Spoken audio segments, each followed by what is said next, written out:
साथियों, आप सभी का इस प्लेटफॉर्म पर स्वागत है। यहाँ पर हम लोग MPPCS 2020 जिसकी प्रारंभिक परीक्षा 11 अप्रैल 2021 को होना निर्धारित की गई है, उसके लिए टेस्ट सीरीज लगा रहे हैं। और यह जो टेस्ट सीरीज है, यह मध्य प्रदेश इंदौर की कोचिंग है Chetan Meena institute for civil services, इनके द्वारा जो टेस्ट सीरीज कराई जा रही है वही टेस्ट सीरीज की चर्चा हम लोग यहाँ पर करेंगे और पूरे व्याख्या के साथ यहाँ पर हम लोग उसको देखेंगे। तो चलिए प्रारंभ करते हैं। सबसे पहला क्वेश्चन है, किस संविधान संशोधन द्वारा एक व्यक्ति एक या एक से अधिक राज्यों का राज्यपाल नियुक्त किया जा सकता है? तो आप देखें, इसका सही उत्तर जो होगा 7वां संविधान संशोधन अधिनियम, ये आपका 1956 का है, 1956 में इसके माध्यम से ऐसा प्रावधान किया गया। मेनली यह जो 7वां संविधान संशोधन अधिनियम 1956 आता है, ये भाषाई आधार पर राज्यों के पुनर्गठन को लेकर के था। पहले क्या था, 3 कैटेगरी में राज्यों को डिवाइड किया गया था। इस संशोधन के माध्यम से उसको 2 कैटेगरी में केंद्र और राज्यों के मध्य में डिवाइड किया गया और उसी के अनुरूप केंद्र और राज्य की विधान पालिका में सीटों को पुनर्व्यवस्थित किया गया था। अगला है, निम्न में से कौन मध्य प्रदेश के पुनर्गठन के समय मध्य प्रदेश के राज्यपाल रहे हैं? तो डॉक्टर भाई महावीर, ये जो हैं, जब मध्य प्रदेश का पुनर्गठन होता है, कब होता है? 1 नवंबर सन 2000 को। 1 नवंबर सन 2000 को मध्य प्रदेश से काट करके एक नया राज्य बनाया जाता है छत्तीसगढ़। उस समय ये महावीर जी जो थे, ये यहाँ के राज्यपाल थे। ये 1998 से 2003 तक राज्यपाल रहते हैं। अगला है, पहली विधानसभा के प्रोटेम स्पीकर। पहली विधानसभा 1952 में गठित होती है और इसके पहले प्रोटेम स्पीकर कौन थे? काशी प्रसाद पांडे थे। अगला है, निम्न में से कौन मध्य प्रदेश के राज्यपाल नहीं रहे हैं? तो इसमें आप देखें, ईश्वरदास रोहाणी, ये यहाँ के राज्यपाल नहीं रहे हैं। अगला प्रश्न है, मध्य प्रदेश औद्योगिक विकास निगम की स्थापना कब की गई? तो इसकी स्थापना 1965 में होती है। 13 सितंबर 1965 में इसका हेडक्वार्टर यदि पूछा जाए कहाँ पे, तो भोपाल में है। अगला है, रॉकेट जो होता है किस सिद्धांत पर कार्य करता है? तो रॉकेट न्यूटन के जो तृतीय नियम है, क्रिया प्रतिक्रिया का नियम, इसके अनुसार या इस सिद्धांत पर यह कार्य करता है। अगला प्रश्न है, मध्य प्रदेश में उद्योग संवर्धन नीति कब प्रारंभ की गई? तो यह जो नीति है, यह सन 2004 में प्रारंभ की गई। अगला है, वर्ष 2017 में मध्य प्रदेश की वित्तीय वर्ष 1 जनवरी से 31 दिसंबर लागू करने की अनुशंसा किस समिति के द्वारा की गई थी? तो जो शंकर आचार्य समिति रही, इसकी अनुशंसा पर इसको किया गया था। अगला प्रश्न है कि मंडीदीप, ये रायसेन जिले में स्थित है मध्य प्रदेश के, यहाँ पर स्थित ऑप्टिकल फाइबर कारखाना किसकी सहायता से स्थापित किया गया? तो इसको जापान की सहायता से स्थापित किया गया है। अगला है, सिक्योरिटी पेपर मिल की स्थापना किस वर्ष की गई थी? तो यहाँ पर जो सिक्योरिटी पेपर मिल की स्थापना है, वो आपकी होती है 1998 में और कहाँ पे? मध्य प्रदेश के होशंगाबाद जिले में। अगला है, महाजन गोलीकांड का संबंध मध्य प्रदेश किस जिले से रहा है? तो ये सतना जिले से इसका संबंध रहा है। आगे देखते हैं, मध्य प्रदेश के किस राजवंश व उसकी राजधानी का जोड़ा सही नहीं है? तो आप इसमें देखें, ओलिकर वंश दसपुर सही है, कलचुरी वंश त्रिपुरी सही है, बुंदेल ओरछा सही है, परमार वंश इंदौर से संबंधित नहीं, बल्कि यहाँ का जिला जो इनका जो राजधानी थी धार जिला था, धार जिला नहीं, धार था। अगला है, कलकत्ता अधिवेशन में मध्य प्रदेश के 1901 के किस स्वतंत्रता सेनानी ने न्याय विभाग एवं शासन विभाग को पृथक करने की मांग की थी? तो ये मांग जो है डॉक्टर हरि सिंह गौर के द्वारा की गई थी। अगला है, भीलों के मकान को क्या कहा जाता है? तो भीलों के मकान को कू कहा जाता है। अगला प्रश्न, निम्नलिखित में कौन प्रसिद्ध आज़ाद हिंद फौज मुकदमे के वकील थे? तो जो आज़ाद हिंद मुकदमा जो होता है, ये आपका नवंबर 1945 की घटना थी, नवंबर 1945 में। इसके जो वकीलों का जो नेतृत्व, कई सारे वकीलों ने इसको सामूहिक रूप से यह कार्य किया था, मुकदमा लड़ा था। तो इसका जो नेतृत्व किया था भूलाभाई देसाई, इसमें आपके अरुणा असफ अली शामिल थे, आपके पंडित जवाहरलाल नेहरू शामिल थे, इस तरह के कई सारे वकील शामिल थे, परंतु नेतृत्व भूलाभाई देसाई ने किया था। और इसमें जो मेनली आज़ाद हिंद फौज के जो 3 लोग थे, उन पर ये केस चल रहा था। इन तीनों के नाम महत्वपूर्ण हैं। मेजर शहनवाज खां, दूसरे थे कर्नल प्रेम सहगल, तीसरे थे कर्नल गुरदयाल सिंह ढिल्लो। तो तीनों नाम महत्वपूर्ण हैं। अगला है, भारत की आज़ादी के समय 15 अगस्त 1947 को कौन भारतीय राष्ट्रीय कांग्रेस का अध्यक्ष था? तो JV कृपलानी जी इसके अध्यक्ष थे। अगला है, क्वेश्चन नंबर 17, गांधी जी को 1 मैन बाउंड्री फोर्स कहकर किसने संबोधित किया? तो उस समय के गवर्नर जनरल माउंटबेटन ने संबोधित किया था।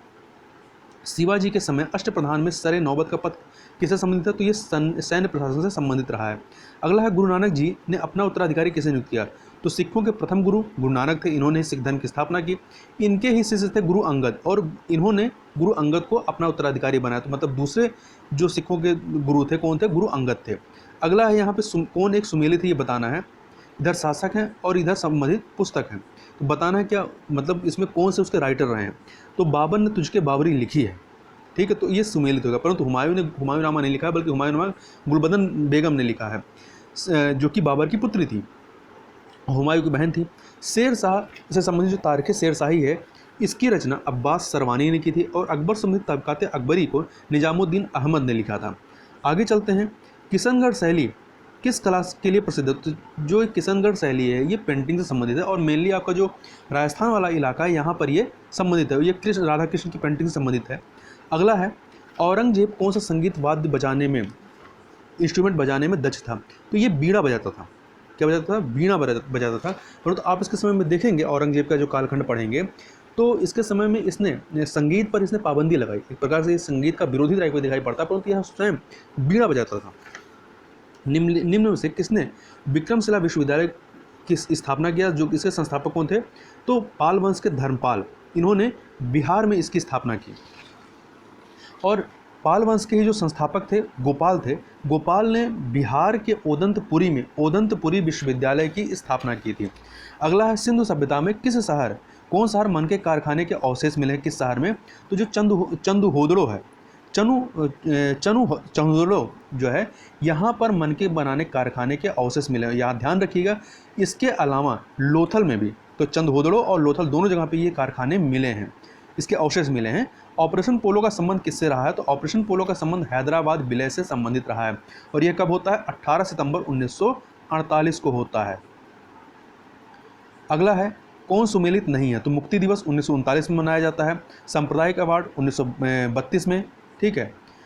कांग्रेस लीग समझौता 1916 में होता है। पृथक निर्वाचन जो है ये 1909 में होता है। जो माल्ले मिंटो सुधार आता है या जो अधिनियम आता है 1909 का अधिनियम, उसके माध्यम से किया गया था।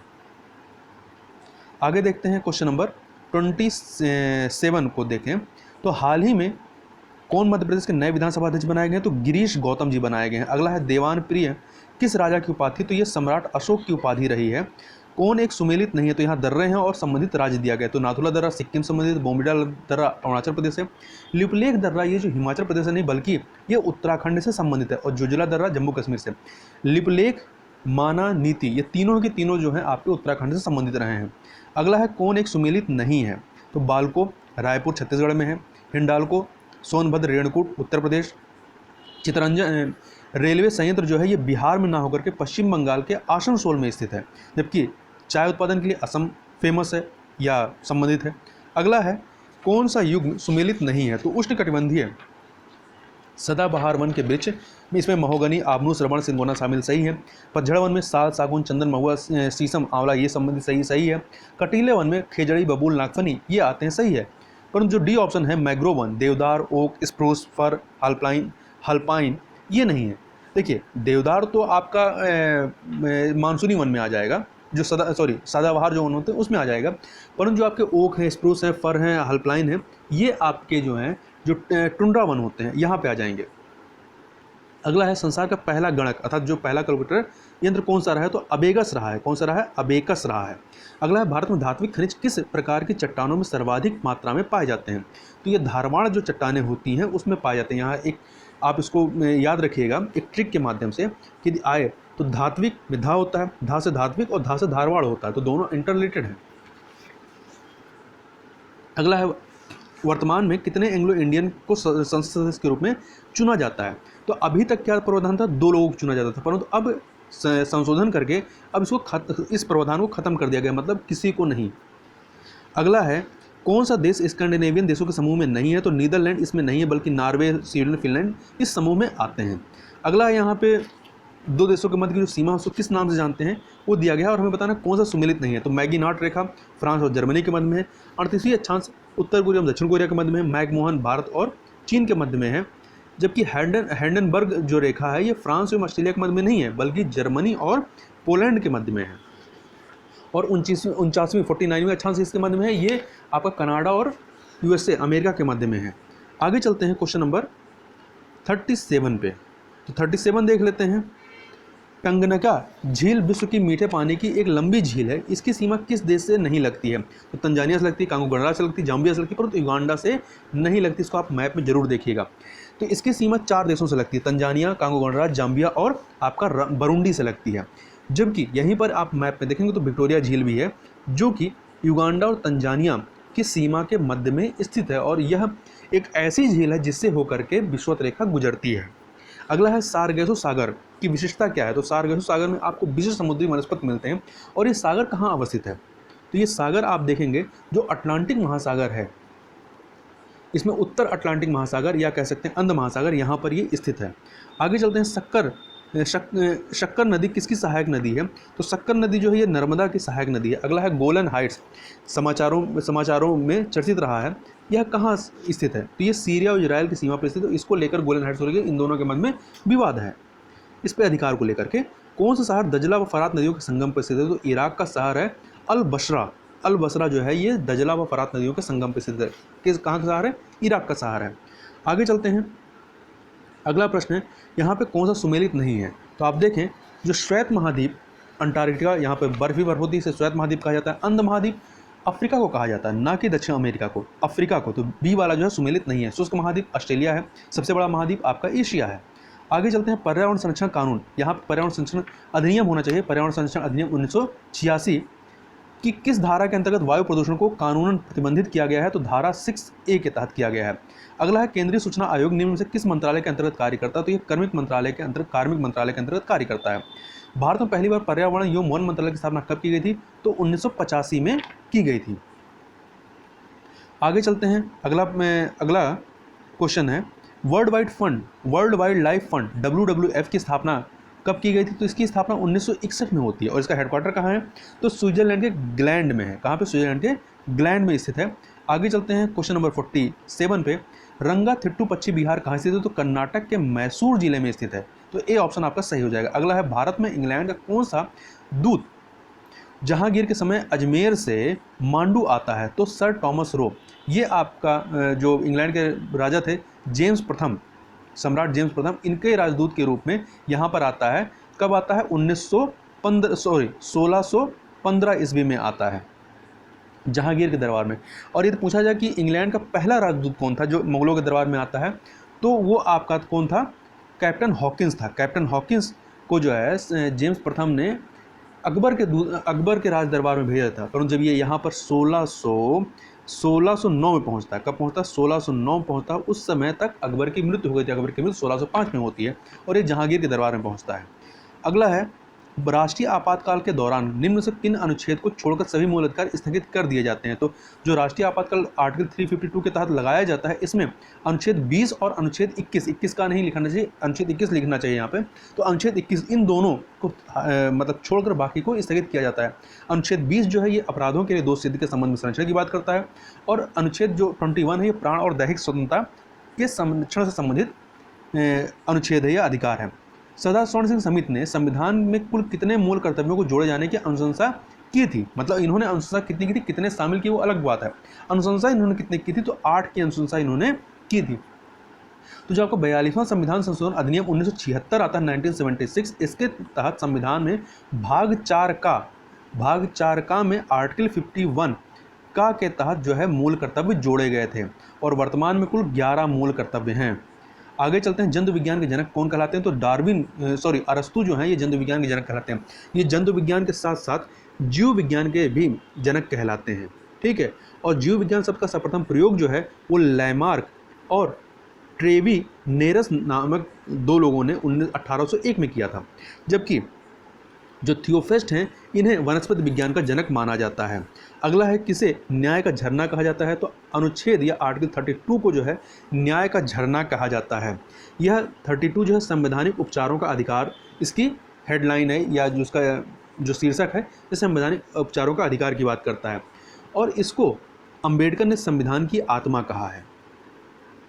आगे चलते हैं क्वेश्चन नंबर 53 पे, प्रस्तावना को संविधान का कुंजी नोट किसने कहा था। तो अर्नेस्ट बारकर ने कहा था। किसने कहा था, अर्नेस्ट बारकर ने कहा था। जबकि जो के.एम. मुंशी रहे हैं, के.एम. मुंशी ने प्रस्तावना को राजनीतिक जन्म कुंडली कहा और पंडित ठाकुरदास भार्गव जी ने इसे संविधान की आत्मा और संविधान की कुंजी कहा।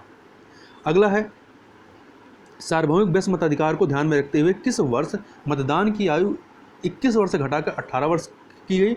तो ये किया गया वर्ष 1989 में। 61वें संविधान संशोधन अधिनियम 1989 के माध्यम से यह किया गया था।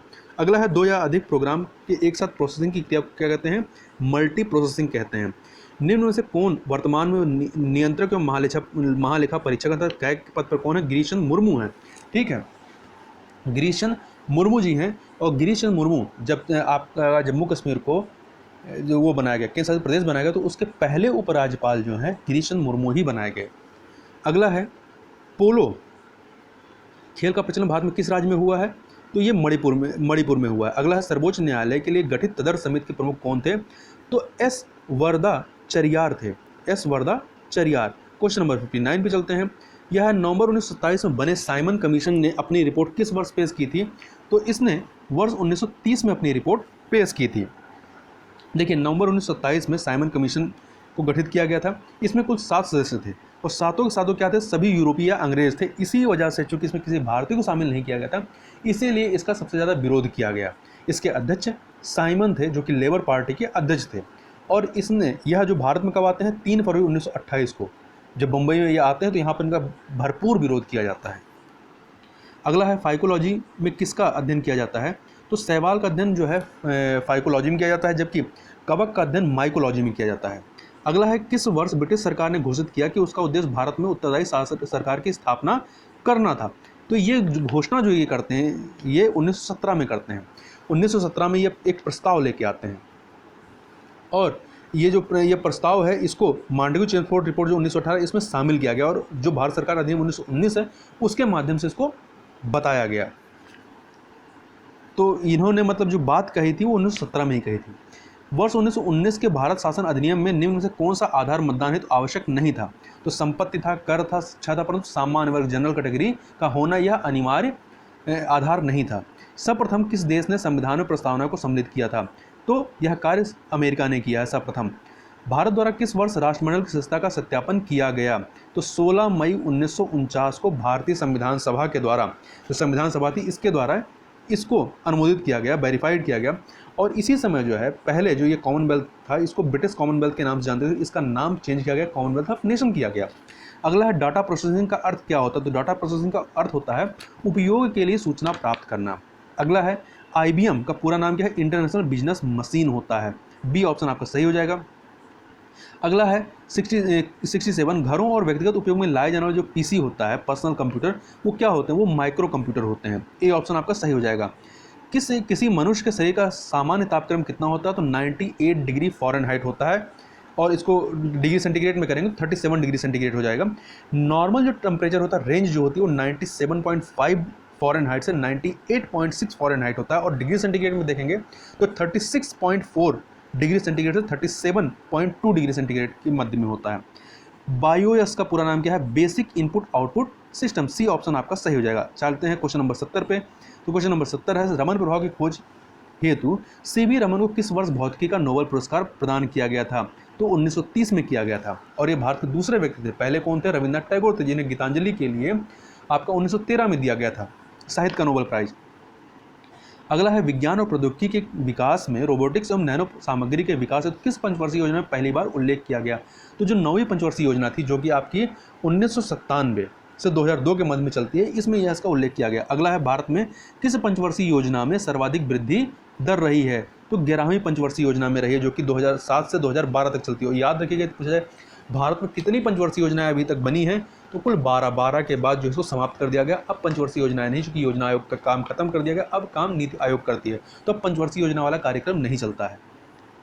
आगे चलते हैं। निम्न में से कौन बॉम्बे प्लान के सूत्रधार थे? तो इसके सूत्रधार थे अर्देशियर दलाल। तो बॉम्बे प्लान जो है ये 1944 में बम्बई के 8 उद्योगपतियों ने 15 वर्षीय पूंजीवादी योजना प्रस्तुत की थी। चूँकि उस समय अंग्रेजों का ये हो रहा था कि अंग्रेज, अब चूँकि द्वितीय विश्व युद्ध समाप्त हो रहा था, ये हो रहा था कि अंग्रेज अब यहाँ से जाने वाले हैं, तो इसलिए इंडस्ट्री को लेकर के इनके द्वारा एक योजना प्रस्तुत की गई थी। आगे चलते हैं। किस वर्ष केंद्रीय सतर्कता आयोग को सांविधिक दर्जा, स्टैट्यूटरी बॉडी का दर्जा प्रदान किया गया था? सितंबर 2003 में केंद्रीय सतर्कता आयोग अधिनियम 2003 के माध्यम से। आगे चलते हैं। अगला है सर्वोदय योजना किस वर्ष प्रारंभ की गई? तो ये जो योजना है 1950 में। कब प्रारंभ की गई? 1950 में प्रारंभ की गई। अगला है 12वीं पंचवर्षीय योजना में सर्वाधिक व्यय किस क्षेत्र पर किया गया? तो सामाजिक सेवाएं, सोशल सर्विसेज पे किया गया। अगला है आधुनिक कंप्यूटरों का लघुरूपण, जो उसको छोटा किया गया, जो कह सकते हैं शॉर्टनिंग की गई है, वह क्यों संभव हो सका है?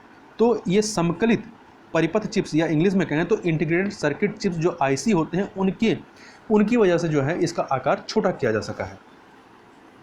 अगला है अन्नपूर्णा योजना किस वर्ष प्रारंभ की गई? तो ये वर्ष 2000 में प्रारंभ की गई थी। अगला है नमामि गंगे योजना केंद्र सरकार द्वारा किस वर्ष प्रारंभ की गई? तो ये 7 जुलाई 2016 को प्रारंभ की गई थी। अगला है क्वेश्चन नंबर 80 पे चलते हैं। अगला है जो 80 है, टेलीकॉम क्षेत्र में प्रत्यक्ष विदेशी निवेश की सीमा निर्धारित की गई है। अब इसको पूरा कर दिया गया, मतलब 100% कर दिया गया है। अगला है मैक्सिस अवार्ड पाने वाले प्रथम भारतीय कौन थे? तो आचार्य विनोबा भावे थे। कुछ समय पहले जो है जो भारत के पत्रकार रवीश कुमार रहे हैं उनको मैक्सिस पुरस्कार दिया गया था। अगला है विश्व जल दिवस किस दिन मनाया जाता है? तो 22 मार्च को प्रत्येक वर्ष विश्व जल दिवस मनाया जाता है। और 2020 की थीम, चूँकि अभी मार्च आया नहीं है, तो ये पिछले वर्ष 2020 की थीम की बात करूँ तो जल और जलवायु परिवर्तन रहा है इसकी थीम। MP पीसेस के लिए इसकी जो 22 मार्च को जब मनाया जाएगा तो उसकी थीम महत्वपूर्ण रहेगी, जब आएगा थीम उसको याद रखिएगा। अगला है मध्य प्रदेश में किस मृदा को कपास मृदा के नाम से जाना जाता है? तो जो काली मृदा होती है इसे कपास, जो कि इसमें कपास की खेती अच्छी होती है, काली मृदा या रेगुर मृदा इसे कहते हैं, इसी को कपास मृदा के नाम से जानते हैं। अगला है मध्य प्रदेश के मंदसौर जिले में भगवान पशुपतिनाथ का मंदिर किस नदी के तट पर स्थित है? तो शिवना नदी के तट पर स्थित है। चौथी, वन प्लैनेट समिट का 2021 का आयोजन कहाँ किया गया? तो फ्रांस द्वारा इसका आयोजन किया गया। अगला है 16वें प्रवासी भारतीय दिवस सम्मेलन 2021 के मुख्य अतिथि कौन थे? तो चंद्रिका प्रसाद संखोली थे, और ये जो हैं आपके सूरीनाम के राष्ट्रपति हैं। अगला है पहला कवक पार्क फंगी पार्क किस राज्य में स्थापित किया गया? तो ये उत्तराखंड के हल्द्वानी में स्थापित किया गया है। अगला है जम्मू कश्मीर की पहली महिला यात्री बस चालक कौन रही हैं? तो ये पूजा देवी रही हैं। अगला प्रश्न देखते हैं, निम्न में से कौन वर्तमान पिछड़ा वर्ग आयोग के अध्यक्ष हैं? तो भगवान लाल साहनी है। जबकि जो अनुसूचित जाति आयोग जो है, अनुसूचित जाति आयोग के जो वर्तमान में अध्यक्ष बनाए गए हैं, अभी कुछ समय पहले ही इन्होंने पदभार ग्रहण किया है, उनका नाम है विजय सांपला। ठीक है, आगे चलते हैं। वर्तमान में रेलवे बल सुरक्षा सेवा RPFS के महानिदेशक कौन है? तो अरुण कुमार जी हैं। आगे चलते हैं क्वेश्चन नंबर 91 पर। तो 91 है मात्रकों जो यूनिट्स होते हैं उनकी अंतर्राष्ट्रीय पद्धति कब लागू की गई? तो ये 1971 में की गई। कैंडेला मात्रक किसका है? ज्योति तीव्रता का, लाइट इंटेंसिटी का। अगला है पदार्थ के संवेग और वेग के अनुपात में कौन सी भौतिक राशि प्राप्त की जाती है? तो द्रव्यमान की जाती है, क्योंकि संवेग क्या होता है? मास इंटू द्रव्यमान इंटू वेलोसिटी होता है। इसमें वेलोसिटी डिवाइड कर दीजिए तो क्या बचेगा? आपका द्रव्यमान बचेगा। आगे चलते हैं, न्यूट्रॉन की खोज की थी किसने की थी? तो न्यूट्रॉन की खोज जो है आपका चैडविक ने की थी। किसने की थी? चैडविक ने की। इसके लिए आप एक सूत्र याद रखिएगा, ई टा पर ना चे, ये एक महत्वपूर्ण सूत्र है। आप देखिए, ई से इलेक्ट्रॉन, टा से थॉमसन, इलेक्ट्रॉन खोज किसने की? थॉमसन ने। पा से प्रोटॉन, इसकी खोज रदरफोर्ड ने की। न से न्यूट्रॉन, इसकी खोज किसने की? चैडविक ने की। आगे है सार्स क्या है? तो सार्स जो है ये एक विषाणुजनित रोग है, इसी फैमिली का है आपका कोरोना वायरस। अगला है निम्नलिखित में से कौन सा तना है? तो आप इसमें देखें, जो आपका अदरक होता है, अदरक जो है तना ही होता है। ठीक है, अदरक तना होता है। इसके अलावा आलू है, बंडा है, कैसर है, प्याज है, हल्दी, ये सब तने के रूप ही होते हैं। इसके अलावा जो सलजम है, गाजर है, चुकंदर है, मूली, ये मूसल जड़ों का रूपांतरण होता है, जड़ों का रूपांतरण होता है, उस जड़ों को हम लोग खाते हैं। अगला है DNA की संरचना को सबसे पहले किसने रेखांकित किया था? तो वाटसन एवं क्रिक ने। इसी के लिए इन्हें नोबेल प्राइज बायोस का जो नोबेल प्राइज है इसी के लिए इन्हें दिया गया था। अगला है बास्केटबॉल के खेल में दोनों ओर कितने कितने खिलाड़ी होते हैं? तो दोनों ओर जो है 5-5 खिलाड़ी होते हैं। वॉलीबॉल में 6-6 खिलाड़ी होते हैं, पोलो में 4-4 खिलाड़ी होते हैं, और नेटबॉल में 7-7 खिलाड़ी होते हैं। अगला है भारत में निर्वाचन सूची तैयार करने की जिम्मेदारी किसकी है? यह जिम्मेदारी निर्वाचन आयोग की है। अगला है EVM का प्रयोग भारतीय चुनाव में कब प्रारंभ किया गया? तो 1998 से 2001 के मध्य में जो है इसको फेज वाइज, मतलब फेज मैनर में इसको इंट्रोड्यूस किया गया था। और EVM का फुल फॉर्म होता है इलेक्ट्रॉनिक वोटिंग मशीन, और इसको पूर्णतः जो लागू किया गया सारे जनरल और स्टेट असेंबली इलेक्शन में सन 2014 का जो इलेक्शन होता है यहाँ से इसको पूर्णतः लागू किया गया। तो इस प्रकार से यहाँ पर हम लोगों ने पूरे 100 क्वेश्चन देख लिए। तो इस वीडियो में बस इतना ही, मिलते हैं नेक्स्ट वीडियो में, तब तक के लिए बहुत बहुत धन्यवाद।